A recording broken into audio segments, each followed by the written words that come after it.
Pues ya aquí está el notebook que acabamos de hacer, al menos para 3 órdenes de magnitud, 10, 100, 1000 y sus intermedios, ¿sí? Para ver cómo, es más, vamos a hacerlo, sí, siempre sí lo voy a correr, con ligeras modificaciones, y es únicamente que vamos a meter aquí 5000. Nada más que aquí ya hay que hacer algo distinto. Funcionaba bien para 100, para 10, 50, 100, 500 y 1000. El hecho de que las corridas fueran 1000 entre n. Pero para 5000 ya no está tan bien porque aquí 1000 entre 5000 va a ser punto 2 y es el entero de punto 2 es 0. Entonces, para resolver eso vamos a ponerle aquí que sea el máximo entre el entero correspondiente o 1. Entonces, para cuando esto sea 5000, esto se va a hacer 0 y va más bien a tomar el 1. Y esto lo hacemos para ambas.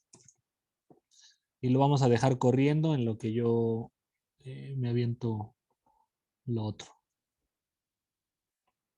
Vamos a dejar corriendo ambas para tener 3,5 órdenes, ¿no? 10, 50, de 10 a 1000 y un y medio orden más ahí en 500. Y ya que dejamos corriendo esto,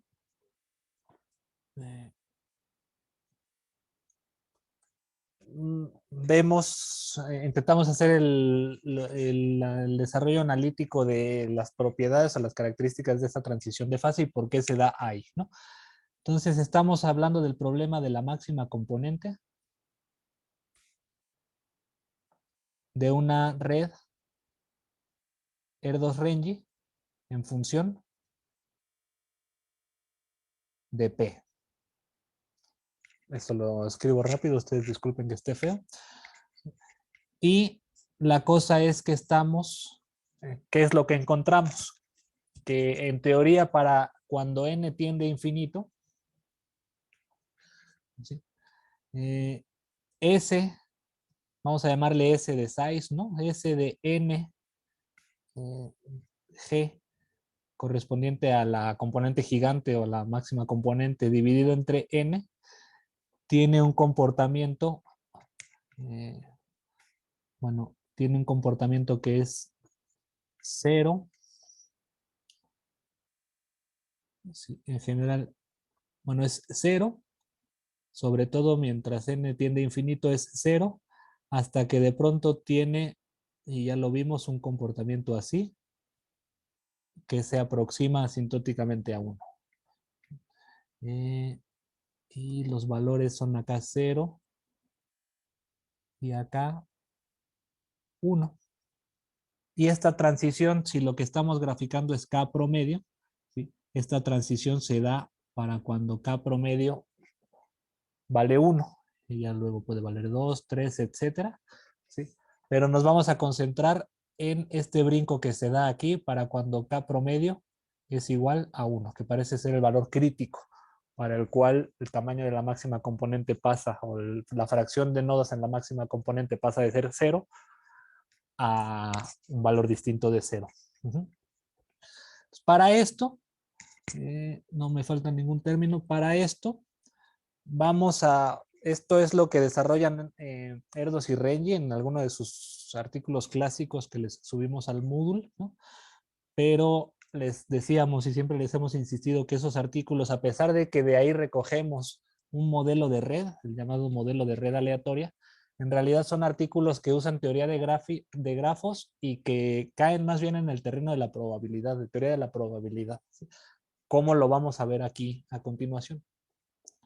Entonces, es usual el abordaje que vamos a hacer ahorita en problemas de, de probabilidad, ¿sí? Vamos a definir una probabilidad U, que en un primer momento les va a resultar extraña, ¿no? Porque U como probabilidad va a ser la fracción de nodos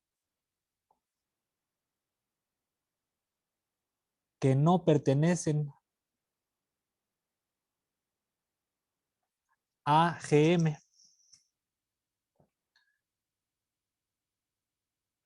Donde GM es la máxima componente.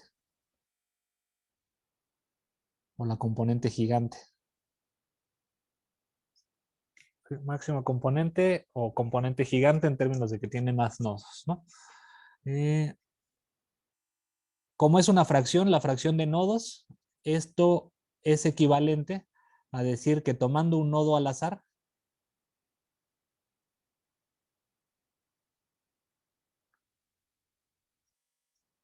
eh, es la probabilidad, U es la probabilidad de que no pertenezca o de que no esté en la componente gigante. GM, oh, sí, GM. ¿Cómo se interpreta entonces esta U? Si U es igual a 1, la fracción de nodos que no pertenecen a la componente gigante es 0. Bueno, más bien es el 100, lo dije al revés, perdón, porque está al revés. Cuando U es igual a 1, ningún nodo, quiere decir que la fracción de nodos que no pertenecen a la componente gigante es, son todos, ¿sí? Y quiere decir entonces que no hay componente gigante, ¿sí? No hay máxima componente o componente gigante. Mientras que si U es menor que 1, sí hay componente gigante. Sí hay.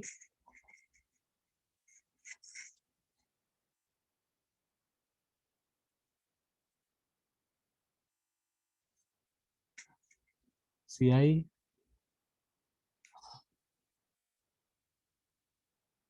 componente gigante. Partiendo de esta definición, que repito, puede resultar un poco contraria a lo que estamos, que es la costumbre pensar, ¿sí? ¿Por qué definir la fracción o la probabilidad de que un nodo no pertenezca? Ahorita va a ser claro. Vamos a tomar un nodo I, sea I, un nodo de la red de G. Por cierto, G es una red GNP. ¿Sí? Estamos en el modelo de donde se fija el número de nodos y P. ¿Sí? Entonces, sea I un nodo de G y la afirmación es que para que I no pertenezca, no pertenezca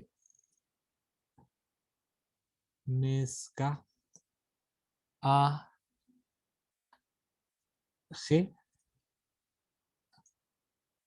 a GM, o sea, G la máxima componente, para que I no pertenezca a GM vía ningún nodo J,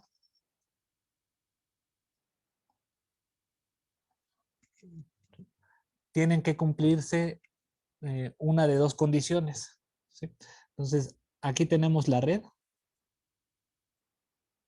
y quiero describir una afirmación y es que, o la probabilidad de una afirmación y es que I no pertenece a la máxima componente. ¿Sí? Entonces, ustedes visualicen que en la red está una máxima componente y vamos a fijarnos en un nodo I y vamos a fijarnos en otro nodo J. Entonces, para que I pertenezca a la máxima componente, I tiene que estar ligado o enlazado a un nodo J de la máxima componente. ¿Sí? Por eso es que se aborda así el problema. Entonces, afirmar que I no pertenece a la máxima componente es afirmar que I no está enlazado con ningún nodo que esté en la máxima componente. Esa sería, necesitamos un nodo auxiliar que es el nodo J, ¿sí? Y entonces, para yo poder afirmar que I no pertenece a la máxima componente vía ningún nodo J, se debe cumplir una de dos condiciones, ¿sí? O que J no está conectado con I,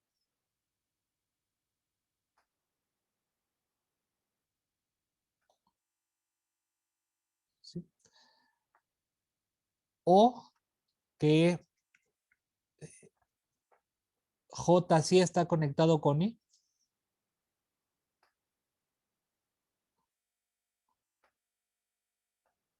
pero J no pertenece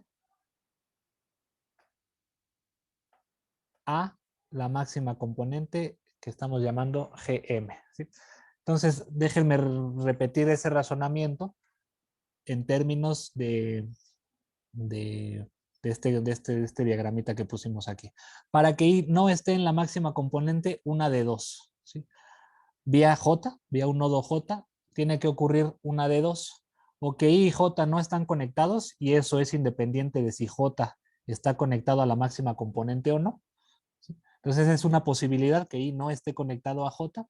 O la otra posibilidad es que I sí esté conectada con J, pero en ese caso tiene que cumplirse que J no pertenezca a la máxima componente, ¿sí? Esas son las dos formas de afirmar que I no pertenece a la máxima componente vía un nodo J, ¿sí? Esta es quizá la parte más dura del razonamiento, pero espero que quede clara. Sí, si no, de todos modos, siempre interrúmpanme, ¿no? Ahora, yo puedo calcular estas dos condiciones, la probabilidad de estas dos condiciones, ¿sí? La probabilidad de la primera condición, y es que J no esté conectado ahí, es en una red aleatoria de Erdős-Rényi, en el modelo GNP, en el que dos nodos están conectados con probabilidad P, ¿sí? El opuesto a esto es que dos nodos no están conectados con probabilidad 1 menos P. Entonces, que J no esté conectado con I se da con una probabilidad de 1 menos P. Y la condición 2, que es que J sí esté conectado con I, pero que al mismo tiempo J no pertenezca a Gm, ¿sí? Es el resultado del producto de las siguientes, bueno, y ambos son eventos independientes, ¿sí?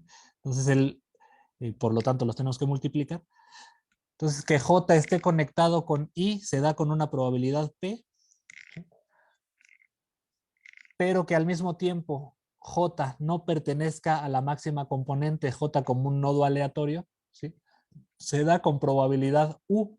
Así habíamos definido la probabilidad U. Tomando un nodo al azar, la probabilidad de que no esté en la máxima componente. De modo que 2 se da con una probabilidad P por U. P la probabilidad de que I esté conectado a J, U la probabilidad de que J no pertenezca a la máxima componente, ¿sí? De modo que para que ocurra una de estas dos posibilidades, ya sea que J no esté conectado con I o que sí esté conectado, pero J no pertenezca a la máxima componente, ¿sí? La probabilidad de que ocurra una o la otra es la suma. 1 menos P más P por U, ¿sí? Y esta es la probabilidad, repito, de que ocurra una de estas dos situaciones, las que ya dije, ¿no?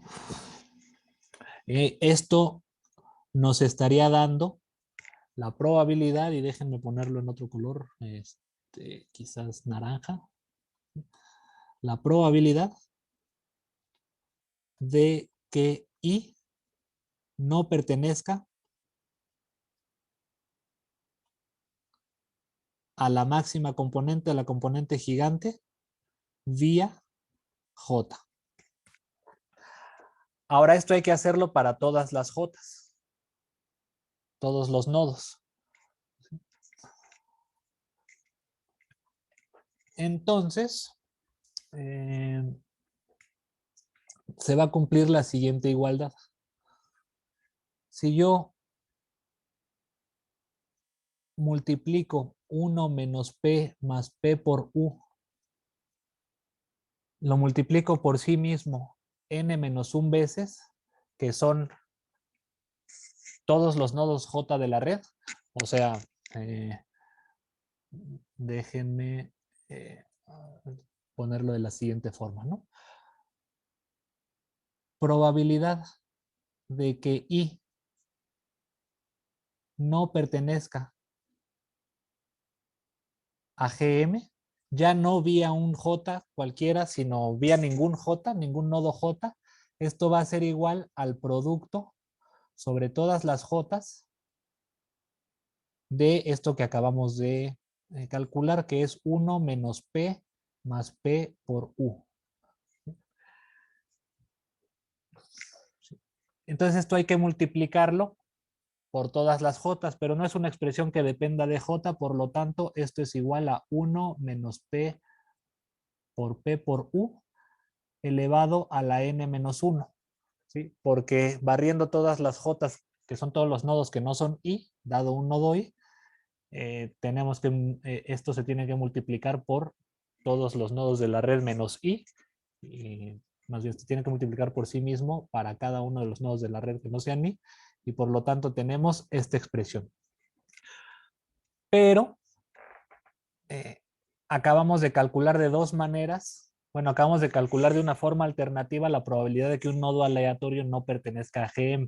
Es esta que acabamos de encontrar ahorita, pero esta tiene que ser igual a la propia definición de U, que es tomando un nodo al azar la probabilidad de que no esté en GM. Eso nos permite plantear la siguiente ecuación. U, la probabilidad de que tomando un nodo al azar este no pertenezca a la componente gigante, ¿sí? Esto tiene que ser igual a 1 menos P más P por U elevado a la N menos 1. U, la fracción de nodos que no pertenecen a la componente gigante y por lo tanto es la probabilidad de que un nodo no pertenezca a la componente gigante, tiene que ser igual a esta expresión que acabamos de encontrar, que nos da la probabilidad de que I no pertenezca a la componente gigante, pero lo hicimos utilizando un nodo J auxiliar para seguir el razonamiento, ¿sí? Entonces, aquí es donde va a estar todo lo que necesitamos a continuación. ¿Sí? Por lo pronto, vamos a recordar qué es P. Y esto tiene que ver, vamos a ver si esto ya se graficó. Sí, perdón, esto ya terminó de calcularse. Sí, ya lo tenemos para 3,5 órdenes de magnitud y entonces veamos cómo ya está también para... Ah, diablos, no corrimos esta celda. Ah, ¿qué son? Pero bueno, ya está también para 5,000. ¿Sí? Y vemos cómo es todavía más abrupto. Pero vamos a hacer este paso de acá a acá, que sí dependa de P, perdón, que sí dependa de N, a que no dependa de N, y eso lo logramos multiplicando, viendo cuál es la definición de P, ¿no? Entonces, P... En la nueva corrida de la segunda gráfica faltó ponerle el 5000. Ah, claro. Entonces sí lo habíamos corrido. Gracias, Luis. Sí lo había corrido, pero me faltó ponerle el 5,000.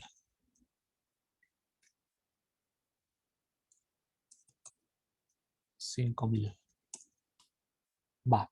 Entonces vamos a aplicar ese mismo razonamiento, recordando que P es igual a K entre N menos 1. Entonces más bien podemos sustituir aquí P y tendríamos 1 menos K promedio entre N menos 1 multiplicando. ¿Sí? Aquí ya tenemos a P multiplicando a 1 menos U. Y esto vamos a ponerle paréntesis cuadrados para distinguirlos. ¿Sí? Y esto elevado a la N menos 1. ¿Qué hacemos si tenemos una potencia? Pues sacamos el logaritmo, ¿no? El logaritmo natural de U es igual a N menos U, perdón, N menos 1 por el logaritmo natural de lo que está aquí adentro, que es 1 menos K promedio sobre N menos 1, 1 menos U. Ahora, en general, queremos el límite cuando N tiende a infinito, ¿no? Y además, nos vamos a fijar en aquella región en la que K promedio es igual a 1, ¿no? O sea, estamos en una situación en la que ya, o sea, estamos concentrándonos en aquella parte de la gráfica, no terminado de correr, pero en la cual K promedio, o eso lo podemos ver en Barabasi, pero ya lo cerré, ¿no? Entonces, en aquella región para la cual K promedio es más o menos 1 y N es muy grande. Eso nos permite utilizar la aproximación del logaritmo, ¿sí? Para cuando este número es muy pequeño. ¿Sí? Este número está acotado por 1, ¿no? Es 1 está entre 0 y 1. 1 menos U, que U es una probabilidad. Este número está entre 0 y 1. Y si multiplicamos por K entre N menos 1 con K promedio más o menos 1 y N tendiendo a infinito, ¿sí? este número es muy pequeño. Entonces podemos utilizar la expresión del logaritmo, de que el logaritmo de 1 más X muy chiquita es más o menos X o menos X en este caso, ¿no? Entonces, logaritmo natural de U resulta ser N menos 1 multiplicado por menos este número que es pequeñito. Recuerden ahí la aproximación del logaritmo. Si no se acuerdan y me dicen, vemos ahí una aproximación visual. Pero podemos sustituir el logaritmo de 1 menos esto por menos esto. Y esto resulta ser menos N menos 1 se va con N menos 1, y entonces menos K promedio multiplicando a 1, perdón, multiplicando a 1 menos U.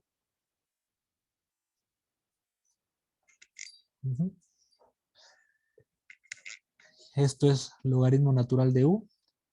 Y U es la E a la menos K promedio que multiplica a 1 menos U. Con esto ya podemos invertir el razonamiento y ya no hablar de U, la fracción de nodos que no pertenecen a la máxima componente, sino S, la fracción de nodos que sí pertenecen a la máxima componente. ¿Sí? A partir de aquí, que ya llegamos a esta expresión, ya podemos sustituir, empezar a hablar ya no de U, sino de S. S, número de nodos que pertenecen a la máxima componente, sería igual a 1 menos U, los nodos que no pertenecen a la máxima componente. ¿Sí? En ese sentido, y despejando, podemos, a ver, bueno, sustituyendo acá, lo que tendríamos es que S es igual a 1 menos U, que U es esto, E a la menos K promedio, 1 menos U, que es S. Entonces, el número, voy a poner esto en rojo, la fracción de nodos que pertenecen a la máxima componente, encontramos, perdón, una expresión para la fracción de nodos que pertenecen a la máxima componente, pero resulta que no se puede despejar, ¿no? La fracción de nodos que pertenecen a la máxima componente es igual a 1 menos E elevado a la menos K promedio por la fracción de nodos que pertenecen a la máxima componente, ¿no? O sea, en realidad no resolvimos el problema, que era que habíamos llegado a una expresión de U que no se podía despejar, pero lo bueno es que ya la tenemos en los términos correctos. Ya tenemos una expresión, una ecuación para la fracción de nodos S que sí pertenece a la máxima, que sí pertenecen a la componente gigante o la máxima componente, ¿sí?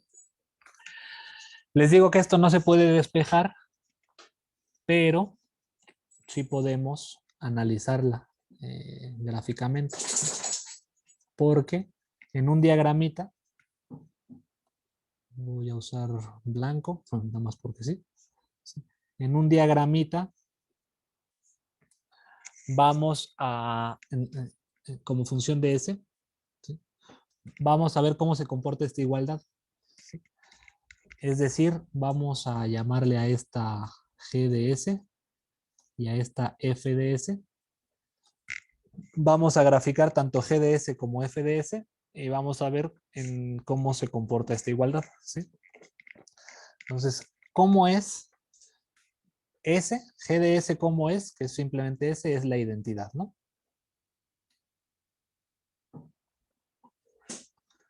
Entonces, esta es G de S. Y f de s es, y vamos a ver si lo podemos razonar bien aquí a un ladito, en términos de s. E a la menos k de s es una exponencial que decae, ¿no? S es positiva, k es positiva. ¿Sí? Entonces, e a la menos k de s es una exponencial que decae. Y parte de 1. 1 menos este exponencial sería este de acá, ¿no?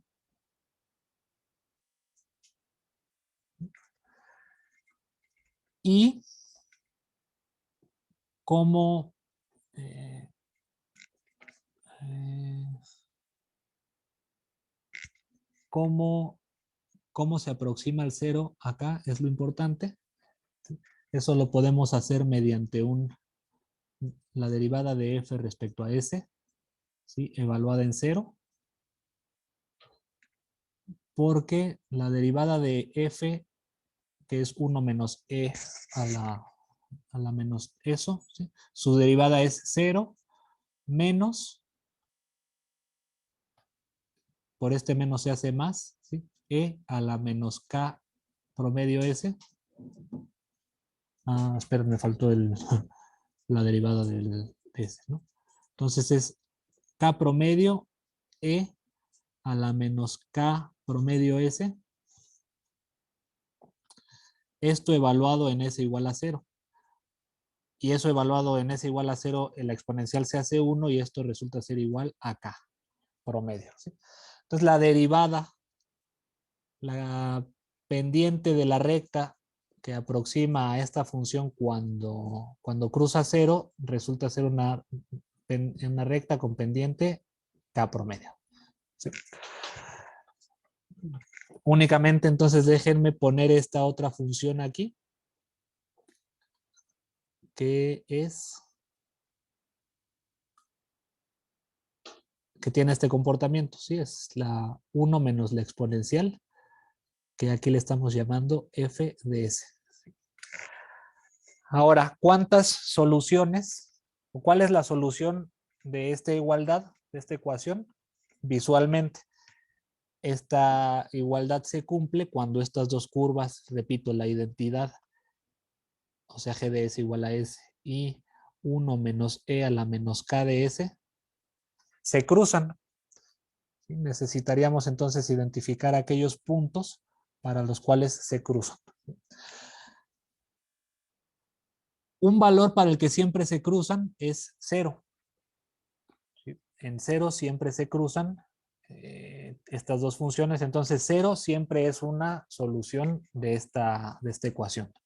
¿Sí? Pero puede ser que haya otro cruce. Ahora, ¿cuáles son las condiciones para que exista ese segundo cruce? Ya vimos o ya dijimos que esta función se aproxima a 0 como una recta con pendiente k promedio. ¿Sí? Entonces resulta que ustedes podrían imaginarse, voy a ponerlo en azul, ¿sí? Ustedes podrían imaginarse un valor de k promedio para el cual la f de s llega por debajo de la identidad. Llega por debajo de la identidad. Sí llega a 1, pero se va por debajo de la identidad. Ay, no. Llega por debajo de la identidad. ¿Cuándo llega por debajo de la identidad? Si llega con una pendiente, si llega al origen con una pendiente k promedio, ¿sí? K promedio tendría que ser menor que 1 para que la única solución sea 0. ¿Sí? Pero cuando k promedio, ay, esperen, perdí mi, ya.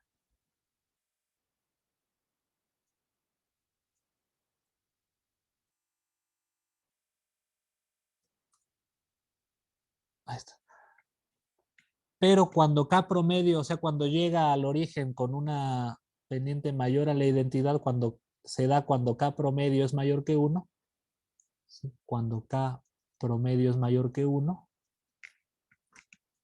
mayor que 1, ¿sí? Es cuando aparece una segunda solución, un segundo cruce. Y eso explicaría por qué la transición o por qué el cambio de comportamiento se da aquí. Voy a rehacer esa gráfica de acá. Esta gráfica que estamos haciendo aquí es para ver las soluciones de la expresión o de la ecuación que acabamos de encontrar, ¿sí? Para no estar moviendo el pizarrón, voy a pintar la otra gráfica que nos interesa, que es la gráfica de S contra K promedio. Entonces, repito, cuando K promedio es menor que 1, la única solución es 0. La única solución a esta ecuación, que es la que nos da el tamaño de la máxima componente. Empieza a ser es 0 siempre. Es 0 siempre cuando K promedio es igual a 1. El único cruce es el origen. Resulta que cuando K promedio es mayor que 1, entra al origen con una pendiente mayor a la identidad y por lo tanto hay por cierto esa función, es asintótica a 1. ¿Sí? Entonces siempre cruza a S. Ahora, lo cruza más a la derecha o más a la izquierda en función de qué tan grande sea la K promedio. Pero repito, para cuando K promedio es mayor que 1, va a haber un cruce y el valor de S correspondiente a ese cruce, ¿sí?, se va aproximando cada vez más a 1 mientras K promedio sea mayor que 1. Y esta es la razón por la cual aquí tenemos un comportamiento distinto y hay un corte en el cual el tamaño de la máxima componente que resuelve esta igualdad de acá es cada vez más cercano a 1. Entonces, analíticamente, habríamos encontrado la razón por la cual, bueno, habría que demostrar, y eso lo pueden hacer con calma, pero ya nos come el tiempo, ¿sí? Habría que demostrar que esa solución es la más probable, ¿sí? Que es que la solución 0 siempre es solución, pero no, para cuando existe el otro cruce, esta otra solución es la más probable, eso es sencillo, pero habríamos entonces resuelto analíticamente por qué se da este cruce exactamente para aquellos valores de P que hacen que K promedio sea igual a 1. Y a partir de ese momento ya tenemos componente gigante, ¿sí? Y ya como cierre terminó de calcular esto. Entonces ya tendríamos una vez más para 3 órdenes y medio de magnitud ver cómo él es cada vez más parecido a esta grafiquita que nos pone Barabasi, que tiene esta